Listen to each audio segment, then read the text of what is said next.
Hello दोस्तों, welcome to Hindi code class. आज के इस लेक्चर में हम बात करेंगे जावा में मेथड क्या होते हैं, कितने टाइप के होते हैं और इनको कैसे यूज किया जाता है। इससे पिछली वीडियो में मैंने बताया था कि वेरिएबल क्या होते हैं। तो जिन भी लोगों ने मेरा प्रीवियस लेक्चर नहीं देखा है तो एक बार उसको ज़रूर देख लें, जिससे आपके वेरिएबल से रिलेटेड जो भी कॉन्सेप्ट हैं, जो भी डाउट हैं, वो क्लियर हो जाएंगे। तो चलिए इस लेक्चर को शुरू करते हैं। सबसे पहले समझते हैं कि मेथड क्या होता है। तो यहाँ पे मैंने ये की पॉइंट लिख रखे हैं, इसको मैं एक बार हिंदी में आपको एक्सप्लेन करता हूँ। A method is a block of code that perform a specific task. मतलब जो मेथड होते हैं वो किसी स्पेसिफिक टास्क को परफॉर्म करने के लिए एक ब्लॉक ऑफ कोड होता है। मतलब जावा में मेथड एक ऐसा ब्लॉक होता है जो किसी काम को करने के लिए लिखा जाता है। आप इसे एक छोटा सा फंक्शन या कोड का रीयूजेबल पार्ट मान सकते हैं। तो इसको हम ऐसे भी समझ सकते हैं कि जब हमें कोई काम बार बार करना हो तो हम उस काम के लिए एक मेथड बनाते हैं। इससे कोड बार बार नहीं लिखना पड़ता और प्रोग्राम ऑर्गेनाइज्ड भी रहता है। अब देखते हैं मेथड का सिंटैक्स कैसा रहता है। तो सबसे पहले इसमें हम रिटर्न टाइप लिखते हैं, फिर मेथड का नेम, उसके बाद पैरामीटर लिखते हैं और उसके अंदर होती है मेथड की बॉडी। तो इसमें आप देख रहे हो इंपॉर्टेंट चार चीज़ें हैं। एक रिटर्न टाइप है, मेथड नेम है, पैरामीटर है और मेथड बॉडी है। तो ये जो रिटर्न टाइप है इसका मतलब है कि ये मेथड क्या चीज़ रिटर्न करेगा, कुछ वैल्यू रिटर्न करेगा या नहीं करेगा, ये चीज़ हमें यहाँ पे मेंशन करनी होती है। उसके बाद मेथड का नेम, तो मेथड का एक यूनिक नेम होता है जिसके थ्रू हम मेथड को पहचानते हैं, जिसके थ्रू हम मेथड को कॉल कराते हैं। उसके बाद है पैरामीटर। तो अगर हमें कोई यहाँ पे इनपुट देना है, मेथड को कोई वैल्यू देनी है, तो हम पैरामीटर के थ्रू मेथड को वैल्यू दे सकते हैं। उसके बाद है मेथड बॉडी। तो इस मेथड बॉडी के अंदर ही हम एक्चुअल कोड लिखते हैं जो हमें मेथड के थ्रू परफॉर्म कराना होता है। इसके बाद ये सिंपल एक मेथड का एग्जांपल है, इसको पहले अच्छे से समझते हैं। तो यहाँ पे हमने एक क्लास बनाई है, मेन क्लास है। इसके अंदर हमने एक मेथड बनाया है जिसका नाम है ग्रेट, और ये स्टैटिक टाइप का मेथड है और वॉइड रिटर्न टाइप है। वॉइड का मतलब होता है कि ये मेथड कुछ भी रिटर्न नहीं कर रहा है। अगर यहाँ पे कुछ भी रिटर्न कर रहा होता तो हम यहाँ पे मेंशन करते कि ये किस टाइप की वैल्यू रिटर्न कर रहा है। इंट है, फ्लोट है, डबल है, बुलियन है, क्या चीज़ रिटर्न कर रहा है वो चीज़ हम यहाँ पे मेंशन करते हैं। स्टैटिक का मतलब होता है, ये चीज़ मैंने पहले लेक्चर में बता दी है, जब मैंने वेरिएबल आपको पढ़ाए थे तब मैंने बताया था स्टैटिक क्या होता है। तो अगर हमने मेथड को स्टैटिक बनाया है तो इसका मतलब इस मेथड को कॉल करने के लिए हमें ऑब्जेक्ट की ज़रूरत नहीं पड़ेगी, हम डायरेक्ट इसको कॉल कर सकते हैं। जैसे कि यहाँ पे हम कर रहे हैं, यहाँ पे हम डायरेक्ट कॉल कर रहे हैं, हमने इस क्लास का कोई ऑब्जेक्ट नहीं बनाया है। इसके अंदर हमने एक प्रिंट स्टेटमेंट लिखा है जहाँ पे मैंने लिख रखा है हेलो वेलकम टू जावा। तो ये एक हमारा सिंपल स्टैटिक मेथड हो गया। अब ये हमारा दूसरा मेथड है जो मेन मेथड है। तो मैंने बताया था कि जो जावा का एग्जीक्यूशन स्टार्टिंग पॉइंट है वो मेन मेथड ही है, यहीं से ही जावा एग्जीक्यूट होता है। तो सबसे पहले जावा इस लाइन को पढ़ेगा, पब्लिक स्टैटिक वॉइड मेन। तो इस मेथड को JVM कॉल करता है और ये स्टैटिक मेथड है, इसलिए JVM इसको बाहर से ही कॉल कर लेता है बिना इसका ऑब्जेक्ट बनाए। तो JVM इस मेथड को कॉल करेगा और जैसे ये मेथड कॉल होगा तो पहली लाइन एग्जीक्यूट होगी ग्रेट। तो ग्रेट ये कॉल हो रहा है, यहाँ पे कॉलिंग हो रही है ग्रेट मेथड के थ्रू। तो जावा यहाँ पे देखेगा कि ये कॉल हो रहा है बट ये मेथड कहाँ पे है, तो मेथड देखेगा पूरी क्लास में। तो वहाँ पे जैसे ही इसको मेथड मिलेगा तो उसके अंदर की लाइन एग्जीक्यूट कर देगा। तो सेम कोड को एक बार हम रन करके देखते हैं।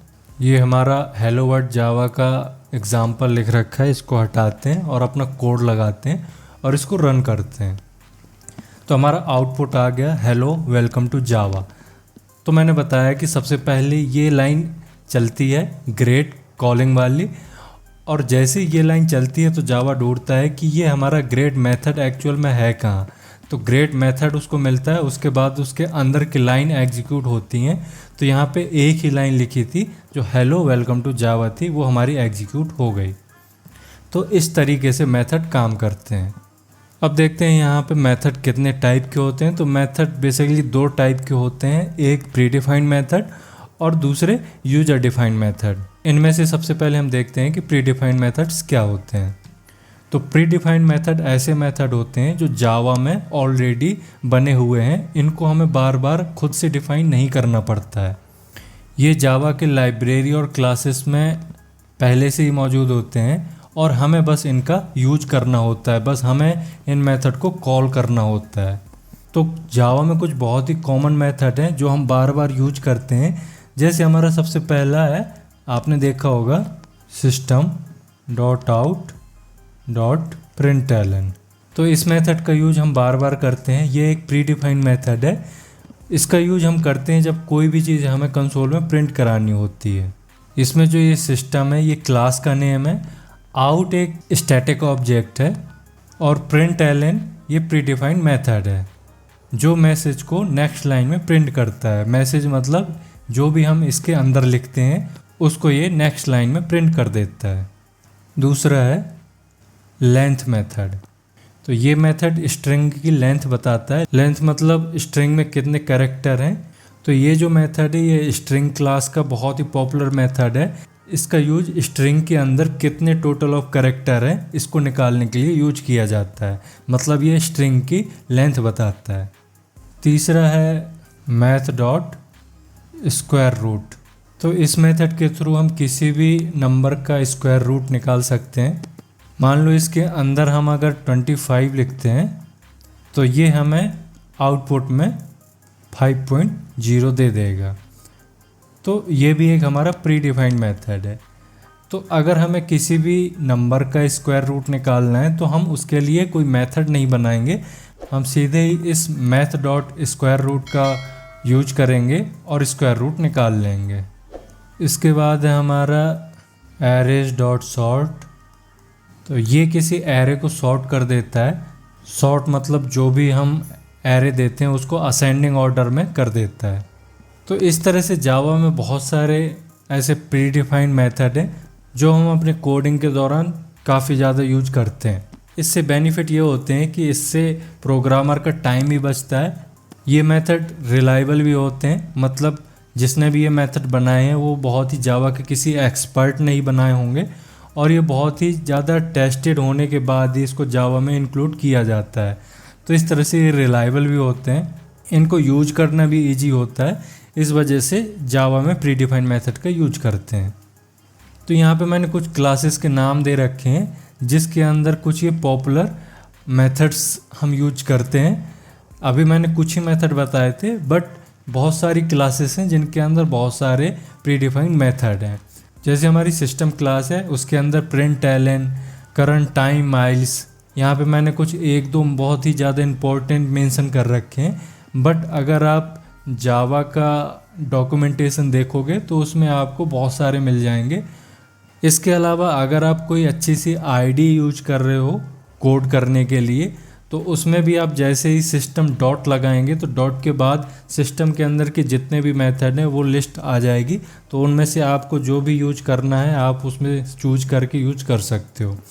सेम उसी तरह से स्ट्रिंग क्लास है, मैथ क्लास है, एरे है, स्कैनर है, इसमें बहुत सारे मेथड हैं जो आप डेली यूज़ में बहुत ही फ्रिक्वेंटली यूज करते हो जब भी आप कोड करते हो जावा का। इसके बाद बात करते हैं यूजर डिफाइंड मेथड। तो user defined method is a method that you create yourself to perform a specific task. मतलब यूजर डिफाइंड मेथड ऐसे मेथड होते हैं जो किसी स्पेसिफिक टास्क को परफॉर्म करने के लिए प्रोग्रामर खुद से ही बनाता है। ये मेथड जावा के अंदर पहले से मौजूद नहीं होते हैं, आप इन्हें अपनी ज़रूरत के हिसाब से डिफ़ाइन करते हैं। आप इसको ऐसे सोचिए कि आपको किसी नंबर का स्क्वायर निकालना है और आपको ये सेम काम 10 बार करना है। तो आप इसके लिए या तो 10 बार कोड लिखो बार बार, या फिर आप एक बार कोड लिखो और उसको बार बार कॉल करा लो। तो आपका वो 10 बार 20 बार जितनी बार भी आपको चाहिए वो आपकी रिक्वायरमेंट पूरी कर देगा। तो ये फ़ायदा होता है यूजर डिफाइन मेथड का। अब इसमें मैं बताता हूँ कि इसमें काफ़ी टाइप के मेथड होते हैं। जैसे कुछ मेथड आप ऐसे बनाते हो जिनमें आप कोई पैरामीटर नहीं देते हो, कुछ मेथड आप ऐसे भी बनाते हो जिनमें पैरामीटर आप देते हो, कुछ मेथड में आप कुछ भी रिटर्न नहीं करा रहे होते हो, कुछ मेथड में आप रिटर्न करा रहे होते हो। तो इन सभी तरह के मेथड को हम एक बार एग्जांपल के थ्रू देखते हैं। तो यहाँ पे वही एग्जांपल देते हैं ग्रेट वाला, जिसमें हमने कोई भी पैरामीटर ऐड नहीं किया था और यहाँ हम कुछ भी रिटर्न भी नहीं करा रहे हैं। तो ये हमारा एग्जांपल है जिसमें हम कुछ भी ना तो रिटर्न करा रहे हैं ना ही कुछ पैरामीटर में दे रहे हैं। इसको हम रन करेंगे तो simply hello welcome to Java print हो जाएगा। ये आपका प्रिंट हो गया। अब इसी में थोड़ी सी चेंज करते हैं। जैसे ये हमारा मेथड था, इसको थोड़ी सा चेंज करते हैं। अब देखिए यहाँ पे मेथड है हमारा प्रिंट सम, ठीक है। हमने मेथड चेंज कर दिया। ये क्या कर रहा है, दो वैल्यू ले रहा है, इंटीजर ए इंटीजर बी। इसके अंदर एक हमने वेरिएबल रखा है और वो ए और बी को प्लस कर रहा है, मतलब एडिशन परफॉर्म हो रहा है यहाँ पे। और उसके बाद इस सम को प्रिंट कर रहा है। तो यहाँ देख रहे हो आप, वॉइड यहाँ पे लिख रखा है रिटर्न टाइप में, मतलब ये मेथड कुछ भी रिटर्न नहीं कर रहा है, केवल एक टास्क परफॉर्म कर रहा है। केवल ये 2 नंबर का एडिशन परफॉर्म कर रहा है, रिटर्न कुछ भी नहीं कर रहा है। तो इस तरीके से यहाँ पे हम पैरामीटर देते हैं। पैरामीटर में हमने इंट ए दिया और इंट बी दिया। यहाँ पे हम कितनी भी वैल्यू दे सकते हैं, कितने भी वेरिएबल यहाँ पे ऐड कर सकते हैं और उनका यहाँ पे यूज कर सकते हैं। इसको एक बार रन करते हैं तो ये एरर आ गया, क्योंकि देखिए यहाँ पे हम ग्रेट को कॉल कर रहे हैं बट ग्रेट मेथड है ही नहीं। यहाँ पे हमारा मेथड का नाम चेंज हो गया है, तो हम इसको भी चेंज कर देते हैं। अब हमने चेंज कर दिया, अभी हम रन करेंगे तो फिर से एक एरर आएगा। फिर से एरर आ गई। ये एरर क्यों आई है, क्योंकि ये जो मेथड है प्रिंट सम, ये कुछ ना कुछ ले रहा है। ये 2 वैल्यू ले रहा है, इंट ए और इंट बी। मतलब जब भी हम इसको कॉल करेंगे तो हम इसको 2 वैल्यू देंगे और दोनों इंटीजर होनी चाहिए। तो हम यहाँ पे वैल्यू पास कर रहे हैं 5 एंड 15। अब अगर इसको हम रन करेंगे तो ये हमारा रन हो गया और आउटपुट में 20 आ गया। तो इस तरीके से काम करते हैं पैरामीटराइज मेथड। इसमें हमने जितने भी पैरामीटर यहाँ पे लिख रखे होते हैं उतने ही आर्गुमेंट हमें यहाँ से जब हम कॉल कराते हैं मेथड को तो हमें देने पड़ते हैं, और इनका यूज मेथड के अंदर कहीं ना कहीं वो करके हमें आउटपुट दे देता है। अब हम एग्जांपल देखते हैं जिसमें हम कोई ना कोई वैल्यू रिटर्न भी कराएंगे और उसको पैरामीटर में कोई ना कोई वैल्यू भी देंगे। तो यहाँ पे फिर से मेथड को चेंज करते हैं, या फिर इसी मेथड को ही थोड़ा सा चेंज कर लेते हैं। यहाँ पे हम यूज करते हैं इंट। इसका मतलब है कि ये मेथड कोई इंटीजर वैल्यू रिटर्न करेगा। इस लाइन को हटाते हैं और सम की जगह हम डायरेक्ट इसको रिटर्न कर देते हैं। अब ये क्या करेगा, हमारा ए और बी जो यहाँ से आ रही है वैल्यू, इसको डायरेक्ट ऐड करके रिटर्न कर देगा।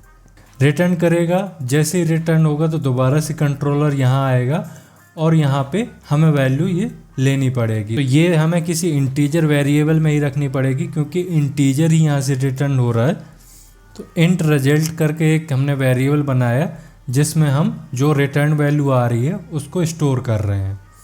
और हमें पता कैसे चलेगा कि जो भी हमारे रिटर्न आया है वो सही है या नहीं है, तो एक हम प्रिंट स्टेटमेंट लगा देते हैं और यहाँ पे इस रिजल्ट को प्रिंट कर देते हैं। अब इसको रन करते हैं, ये आ गया हमारा 20। तो ये समझ में आया आपको ये कैसे 20 आया। सबसे पहले हमने क्या किया कि हमने एक मेथड बनाया जो इंट टाइप की वैल्यू रिटर्न कर रहा है।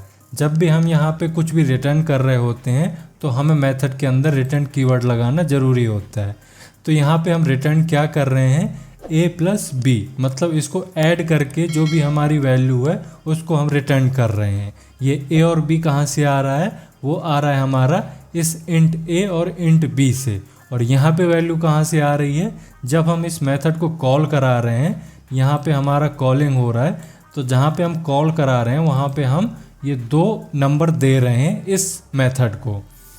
तो ये 2 नंबर यहाँ चले जाएंगे इंट a और इंट b में, ये दोनों ऐड हो जाएंगे और ये वापस से रिटर्न यहीं पे आ जाएंगे। जहाँ से कॉल होता है हमारा मेथड, रिटर्न वहीं पे ही कंट्रोलर हमारा आता है। तो मेथड जैसे ही अपने अंदर की अपने बॉडी के लास्ट लाइन एग्जीक्यूट कर देता है तो दोबारा से कंट्रोलर उसी जगह पे आता है जहाँ से मेथड कॉल हुआ होता है। तो दोबारा से यहाँ आई और इसके साथ ये इंट आया। इंट मतलब वो वैल्यू आ गई और उस वैल्यू को हमने रिजल्ट में सेव करा लिया और इसी वैल्यू को हमने यहाँ पे प्रिंट करा दिया जो हमारा रिजल्ट में शो कर रहा है। अब हम बात करते हैं स्टैटिक और नॉन स्टैटिक के बारे में। तो सबसे पहले समझते हैं स्टैटिक मेथड क्या होते हैं। तो यहाँ पे मैंने कुछ की पॉइंट लिख रखे हैं। तो सबसे पहला है declared using the static keyword. तो जो स्टैटिक मेथड डिक्लेयर किए जाते हैं वो स्टैटिक कीवर्ड के थ्रू किए जाते हैं। जैसे कि मैंने यहाँ पे आपको बताया था कि हमने जो ये मेथड बनाया वो स्टैटिक मेथड बनाया है। तो स्टैटिक मेथड बनाने के लिए हमें जो मेथड है उसको स्टैटिक कीवर्ड के थ्रू डिफाइन करना पड़ता है। मतलब यहाँ पे हमें स्टैटिक कीवर्ड यूज करना पड़ता है। तो अगर कोई मेथड स्टैटिक कीवर्ड से बनाया गया है तो उसे क्लास के साथ डायरेक्टली कॉल किया जा सकता है, ऑब्जेक्ट बनाने की ज़रूरत नहीं होती है। स्टैटिक मेथड क्लास के साथ बाइंड होते हैं ना कि ऑब्जेक्ट के साथ। तो जैसे कि मैंने यहाँ पे स्टैटिक मेथड बना रखा है और इसको कॉल हमने डायरेक्टली ही किया है। यहाँ पे हमने ऑब्जेक्ट नहीं बनाया, इस क्लास का ऑब्जेक्ट नहीं बनाया, क्योंकि ये जो स्टैटिक मेथड होते हैं ये क्लास के साथ ही बाइंड होते हैं। इसके लिए हमें ऑब्जेक्ट की ज़रूरत नहीं होती है। तो स्टैटिक मेथड का यूज हमें तभी करना चाहिए जब हमें ऑब्जेक्ट स्पेसिफिक डाटा की ज़रूरत ना हो। काफ़ी बार इंटरव्यू में पूछा जाता है कि ये जो मेन मेथड है क्या इसको हम नॉन स्टैटिक मेथड बना सकते हैं। तो इसका आंसर है नहीं, हम इसको नॉन स्टैटिक नहीं कर सकते, क्योंकि इस मेथड को JVM कॉल करता है और अगर इसको हमने नॉन स्टैटिक बना दिया तो फिर इसके लिए ऑब्जेक्ट बनाना ज़रूरी हो जाएगा। बट JVM इसको डायरेक्टली कॉल करता है, ऑब्जेक्ट नहीं बनाता है। तो इसलिए यहाँ पे हमें स्टैटिक मेथड का यूज करना चाहिए। अब बात करते हैं नॉन स्टैटिक की। तो नॉन स्टैटिक मेथड में कोई कीवर्ड की ज़रूरत नहीं होती है, कोई कीवर्ड नहीं लगाते हैं। ये मेथड ऑब्जेक्ट को बिलोंग करते हैं न कि क्लास को, और इनको कॉल करने के लिए हमें ऑब्जेक्ट बनाने की ज़रूरत होती है। जैसे हमारा ये कोड है जिसमें हमने एक मेथड बनाया है शो। तो ये हमारा यूजर डिफाइंड मेथड है, इसको प्रोग्रामर मतलब हमने खुद बनाया है। ये प्री डिफाइंड किसी क्लास में पहले से ही लिखा हुआ नहीं है। तो शो मेथड क्या कर रहा है, एक प्रिंट स्टेटमेंट शो कर रहा है कि this is a static method.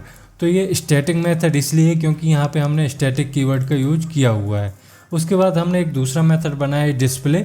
तो ये एक नॉन स्टैटिक मेथड है क्योंकि यहाँ पे हमने स्टैटिक मेथड का यूज नहीं किया हुआ है, और इसमें भी हमने एक प्रिंट स्टेटमेंट लगा रखा है this is non static method.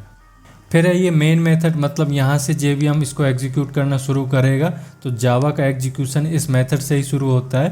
तो सबसे पहले शो मेथड कॉल हुआ, तो शो मेथड कॉल करने के लिए आप देख रहे हो डायरेक्टली कॉल हो गया। इसके लिए हमें कोई भी ऑब्जेक्ट बनाने की ज़रूरत नहीं पड़ी। बट अब हमें कॉल करना है डिस्प्ले जो नॉन स्टैटिक मेथड है, इसके लिए हमें ऑब्जेक्ट बनाना पड़ेगा। तो मैंने बताया था जो ऑब्जेक्ट है वो न्यू कीवर्ड के थ्रू बनाते हैं। तो यहाँ पे हमने न्यू डेमो क्लास का नेम है, इसके थ्रू ऑब्जेक्ट बनाया और रेफरेंस वेरिएबल का नाम है OBJ। तो इस OBJ के ही थ्रू हम डिस्प्ले को कॉल कर सकते हैं। तो ये तरीका है जिससे हम नॉन स्टैटिक मेथड को कॉल कर सकते हैं। अब हम बात करते हैं मेथड ओवरलोडिंग क्या होता है। तो मेथड ओवरलोडिंग का मतलब होता है एक ही क्लास के अंदर एक ही नाम के एक से ज़्यादा मेथड बनाना, लेकिन उनके पैरामीटर अलग अलग होने चाहिए। यानी मेथड का नाम सेम होगा लेकिन उनका इनपुट मतलब आर्गुमेंट या उनको पैरामीटर भी कहते हैं वो अलग होने चाहिए। और ये पैरामीटर 3 तरह से अलग हो सकते हैं, या तो नंबर ऑफ पैरामीटर अलग होने चाहिए, या टाइप ऑफ पैरामीटर अलग होने चाहिए सारे मेथड के, या फिर ऑर्डर ऑफ पैरामीटर चेंज होना चाहिए। ये चीज़ अभी एग्जांपल के थ्रू क्लियर हो जाएगी कि नंबर ऑफ पैरामीटर चेंज होना, या टाइप ऑफ पैरामीटर अलग होना, या ऑर्डर ऑफ पैरामीटर्स अलग होने, ये क्या होता है मैं अभी बताता हूँ। ये है, तो यहाँ पे आप देख रहे होगे, तो यहाँ पे आप देख रहे हो कि 2 मेथड हैं, एक ही नाम के मेथड हैं, void add और void add। अब यहाँ पे जो पैरामीटर है int a int b है, और इसमें जो पैरामीटर है वो int a int b और int c। तो ये नंबर ऑफ पैरामीटर अलग हैं। इसमें 2 पैरामीटर हैं, इसमें 3 पैरामीटर है। सेम इसी तरह से अगर हम इन पैरामीटर के अंदर जो डेटा टाइप है उन डेटा टाइप को बुलियन कर देते और इधर हम इंटीजर ही रखते, तब भी हमारा ये मेथड ओवरलोडिंग होता। इसके अलावा अगर हम सीक्वेंस चेंज कर देते, अगर यहाँ पे हम boolean A and int B इस तरह से कर रखा है और इधर हमने इंट ए और बूलियन बी इसको हटा देते हैं, तो यहाँ पे जो हमारा ऑर्डर है वो चेंज है। यहाँ पे पहले वाले मेथड में हमने बूलियन को पहले करा है, उसके बाद इंटीजर वैल्यू रखी है, और दूसरे वाले मेथड में हमने इंटीजर वैल्यू पहले रखी है और बूलियन बाद में रखा है। तो ये हमारा ऑर्डर चेंज है, तो ये भी हमारा मेथड ओवरलोडिंग होगा। यहाँ पे आपको एक चीज़ ध्यान रखनी है, तो अगर हम केवल रिटर्न टाइप चेंज कर रहे हैं तो रिटर्न टाइप चेंज करने से मेथड ओवरलोडिंग अचीव नहीं होता है। इसके लिए हमें पैरामीटर ही चेंज करने पड़ेंगे, या तो उनका ऑर्डर चेंज कर दो, या टाइप चेंज कर दो, या नंबर ऑफ पैरामीटर चेंज कर दो। अब हम बात करते हैं कि मेथड के साथ एक्सेस मॉडिफायर कैसे काम करते हैं, बट इससे पहले समझते हैं कि एक्सेस मॉडिफायर होते क्या हैं। तो जावा में एक्सेस मॉडिफायर कुछ कीवर्ड्स होते हैं जो ये डिसाइड करते हैं कि कोई मेथड, वेरिएबल या क्लास को कहाँ से एक्सेस किया जा सकता है। तो यही चीज़ मैंने यहाँ पे लिख रखी है, जो मैंने पॉइंट्स लिख रखे हैं कि access modifier define the visibility of the method. तो यहाँ पे अगर हम केवल मेथड की बात करें तो एक्सेस मॉडिफायर के थ्रू हम मेथड की विजिबिलिटी डिसाइड कर सकते हैं। इसके अलावा एक्सेस मॉडिफायर के थ्रू ये कंट्रोल किया जाता है कि जावा के मेथड को कैसे और कहाँ एक्सेस किया जा सकता है। तो जावा में एक्सेस मॉडिफायर टोटल 4 तरह के होते हैं, पब्लिक, प्राइवेट, प्रोटेक्टेड और डिफ़ॉल्ट। तो इनको एक एक करके समझते हैं। सबसे पहले होते हैं पब्लिक मेथड। इसका मतलब है कि ऐसे मेथड को कहीं से भी एक्सेस किया जा सकता है, चाहे वो क्लास या पैकेज के अंदर हो या उस क्लास के बाहर या पैकेज के बाहर, मतलब दूसरे पैकेज में हो, कहीं भी हो प्रोग्राम के अंदर अगर वो मेथड है तो उसको एक्सेस किया जा सकता है। जैसे अगर मैं लिख दूं पब्लिक वॉइड शो, तो ये जो शो मेथड है ये पब्लिक है, मतलब इस मेथड को प्रोग्राम के अंदर से कहीं से भी एक्सेस किया जा सकता है। दूसरा प्राइवेट, इसका मतलब है मेथड को सिर्फ उसी क्लास के अंदर से एक्सेस किया जा सकता है जिसके अंदर वो डिफाइन है, उसके बाहर से उसको एक्सेस नहीं किया जा सकता है। मतलब अगर एक मेथड में यहाँ पे डिफाइन करूँ जो प्राइवेट मेथड है, तो इस मेथड को सिर्फ इस कैलकुलेटर वाली क्लास के अंदर से ही एक्सेस किया जा सकता है, इसके बाहर या किसी और क्लास से इसको एक्सेस नहीं कर सकते। तीसरा है प्रोटेक्टेड मेथड। इसका मतलब है मेथड को सेम पैकेज या सब क्लास से ही एक्सेस किया जा सकता है, इसके अलावा कहीं और से एक्सेस नहीं किया जा सकता है। और चौथा है डिफ़ॉल्ट। अगर हम कोई भी एक्सेस मॉडिफायर ऐड नहीं करते हैं, इसका मतलब वो डिफ़ॉल्ट मेथड है। ऐसे मेथड को सिर्फ उसी पैकेज के अंदर से ही एक्सेस किया जा सकता है, सिर्फ उन क्लासेस के अंदर से ही एक्सेस किया जा सकता है जो उस पर्टिकुलर पैकेज के अंदर हो, जिस पैकेज के अंदर उस मेथड को डिफाइन किया गया है। तो यहाँ पे मेथड में काम करते समय आपको कुछ चीज़ें ध्यान रखनी है कि जो भी आप मेथड का नाम लिखोगे वो मीनिंगफुल होना चाहिए, उससे पता लगना चाहिए कि मेथड के अंदर क्या काम हो रहा है। तो इस जावा मेथड के लेक्चर में इतना ही। आई होप आपको समझ में आया होगा कि मेथड में कैसे काम करते हैं, मेथड क्या होते हैं, प्री बिल्ड और यूजर डिफाइंड मेथड क्या होते हैं। इसके अलावा स्टैटिक और नॉन स्टैटिक भी मैंने बताया। तो अगर आपको ये चीज़ें समझ में आई हैं तो इस लेक्चर को लाइक करिए। अगर अभी तक आपने सब्सक्राइब नहीं किया तो चैनल को सब्सक्राइब भी करें। और अब मिलते हैं हम नेक्स्ट लेक्चर में। Thank you.